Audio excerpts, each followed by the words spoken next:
El 10 de enero de este 2021, el dictador Daniel Ortega cumple 14 años en el poder. Ortega alcanzó la silla presidencial el 6 de noviembre de 2006 con el 38% de los votos en medio de una Nicaragua plagada de corrupción y malos manejos llevada a cabo por gobiernos liberales que le antecedieron. Casualmente fue la sombra de esa corrupción la que permitió que Ortega lograra ocupar el cargo debido a la división de las fuerzas liberales y por un pacto con Arnoldo Alemán del Partido Liberal Constitucionalista, que redujo el porcentaje del 45 al 35% para que los candidatos en elecciones pudieran coronar la presidencia de la República. Desde el 10 de enero de 2007, día en el que el ahora dictador fue investido como gobernante de Nicaragua, inició una carrera sin freno para instaurar una terrible dictadura y empezó entonces la censura contra la prensa independiente, ataques y represión contra quienes adversaran sus pasos autoritarios, asesinato contra opositores, cierres de ONGs y violaciones a los derechos humanos. En 2008, el dictador sandinista arreció su hostigamiento contra las voces disidentes, cuando se llevó a cabo el fraude más grande y mejor documentado en la historia reciente de Nicaragua, en los comicios municipales. Fue en ese contexto y debido a la denuncia de haberse robado las elecciones que Ortega y su consorte Rosario Murillo ordenaron allanamiento ilegal en contra del Centro de Investigación de la Comunicación, Movimiento Autónomo de Mujeres, y quitó personería jurídica al partido Movimiento Renovador Sandinista y otros partidos, quienes disputaban un puesto en las elecciones municipales. Pero en 2009, el ahora dictador impuso su sello de perpetuidad. La Corte Suprema de Justicia convocó de manera irregular la conformación de la Sala Constitucional para emitir la sentencia número 504 que declaró inaplicable tanto el artículo número 147 y el 148 de la Constitución Política, que prohibían la reelección. En ese mismo año, los universitarios reclamaban el 6% constitucional para las universidades públicas y subvencionadas, pero fueron reprimidos por paramilitares y las fuerzas de choque de la juventud sandinista, iniciando de manera pública la utilización de estas fuerzas para reprimir a toda la población que se opusiera al dictador. En el 2010, Ortega impuso la reelección de facto en las instituciones del Estado, al prorrogar la permanencia en sus cargos a altos mandos policiales y militares, así como a magistrados de la Corte Suprema de Justicia y del Consejo Supremo Electoral, a quienes ya se les había vencido su periodo. Para evitar un vacío de poder, se ratifican y prorrogan en sus cargos a todas las autoridades de los poderes e instituciones del Estado mencionados en el artículo anterior. El año 2011 hubo nuevas elecciones en Nicaragua, calificadas como fraudulentas por la oposición nacional. Ortega logró el 62.46% de los votos cuando en elecciones pasadas no superaba ni el 37%, pues esa ha sido su base histórica. Ortega, con la complicidad de Roberto Rivas y otros compinches del poder electoral, se autoasignó más de 60 diputados en la Asamblea con el objetivo de tener dominio completo del legislativo nicaragüense. Ante el manoseo de los comicios, la población mostró su descontento y salió a protestar, pero nuevamente la represión estatal y parapolicial se apoderó del país. Se registraron 6 muertos, miembros de una familia opositora y cercanos en el municipio de El Carrizo, en San José de Cusmapa, en el departamento de Madrid, quienes fueron asesinados por simpatizantes sandinistas. Como que si tal mataron un perro, señor. Quiero justicia para esa persona.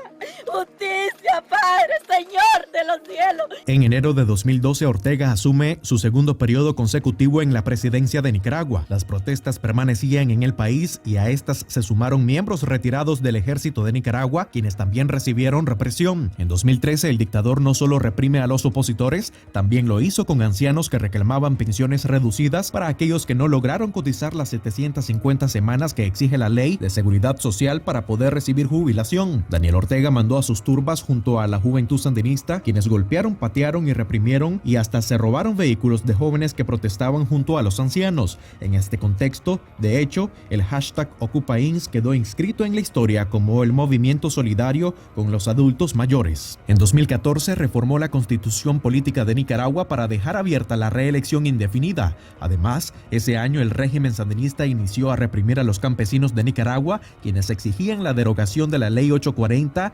conocida como Ley del Canal Interoceánico, misma que otorga licencia a inversionistas chinos a despojar de sus propiedades a los demandantes. Según ambientalistas y defensores de derechos humanos, unas 20,000 personas se verían afectadas por las expropiaciones. Ese mismo año se desató una de las peores persecuciones en contra de la oposición nicaragüense, debido a que el 19 de julio de 2014 varios simpatizantes sandinistas habían muerto cuando se se transportaban a la conmemoración de la Revolución Popular Sandinista. El régimen de Ortega culpó a campesinos y disidentes. En 2015, la policía sandinista, brazo represor del dictador Daniel Ortega, asesinó a una familia que se transportaba en su vehículo hacia su casa. Se le conoció como la masacre de las Jauitas, donde murieron 3 miembros de una familia, 2 de ellos menores de edad, en un supuesto operativo antinarcóticos fallido. Y aunque la dictadura y la policía hicieron todo lo posible por aparentar buscar hacer justicia por esa matanza, años después se le dio libertad a los asesinos y hasta se les fue premiados con cargos dentro de la institución policial. En 2015, el dictador Daniel Ortega mantenía su represión contra todo aquel que le llevara a la contraria. Ese año la policía sandinista atacó a las denominadas miércoles de protestas, donde la coalición disidente conformada por el Partido Liberal Independiente de Eduardo Montealegre junto al Movimiento Renovador Sandinista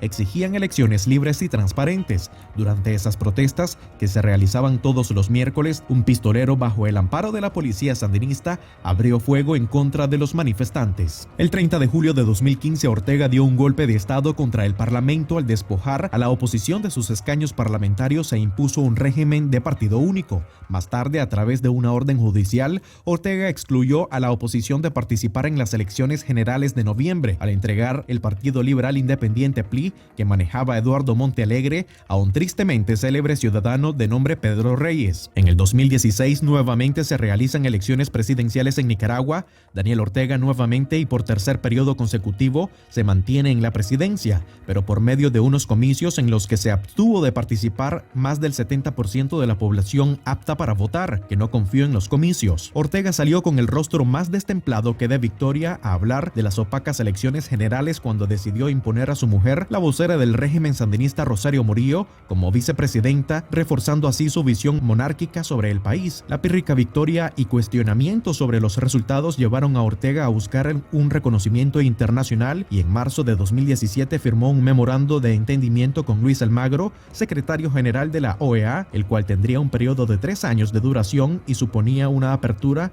para las profundas reformas electorales que devolverían la confianza a la población en los comicios. En 2017 hubo elecciones municipales en todo el país. Ortega instauró el estado policial donde no se le permite a la oposición expresarse libremente. En esas elecciones el FSLN se reparte 134 de las 153 alcaldías del país. La represión policial dejó 6 muertos. Ese mismo año, el régimen sandinista empezó a reprimir las marchas que todos los años realizaban los colectivos feministas en el país para conmemorar el Día contra la Violencia Machista que se efectúan los 25 de noviembre.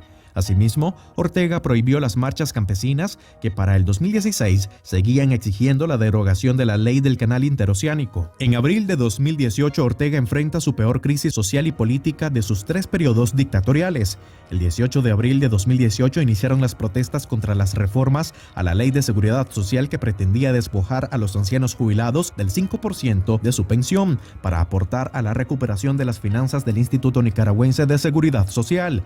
Las protestas fueron reprimidas por Ortega, dejando a más de 328 muertos, de acuerdo con recuentos oficiales de la Comisión Interamericana de Derechos Humanos, CIDH. En esa crisis, y luego de ocultarse a los medios de comunicación independientes durante 12 años, el dictador Daniel Ortega apareció en medios de comunicación internacionales, con los que buscaba lavarse la cara luego de haber ordenado la represión y muerte contra los manifestantes, según movimientos opositores. Las protestas se fueron arreciando cuando la población se cansó del dictador y empezaron a pedir justicia, democracia, libertad para los presos y presas políticas.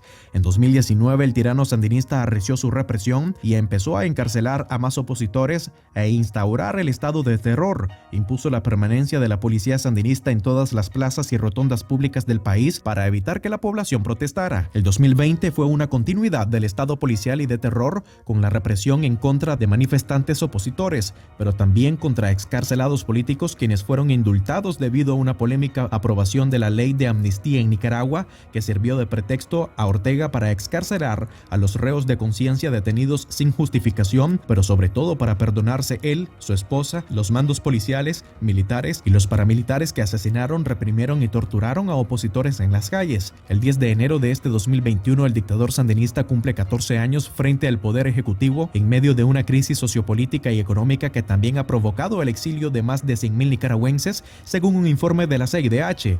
Este año el dictador sandinista se disputa su cuarto periodo consecutivo en unas anunciadas elecciones que hasta el momento no tienen las condiciones democráticas para que sean creíbles por la comunidad nacional e internacional y que parecen ser más una pantomima más de las ocurridas en 2008, 2011, 2016 y 2017. Para Café con Voz, Moisés Mercado.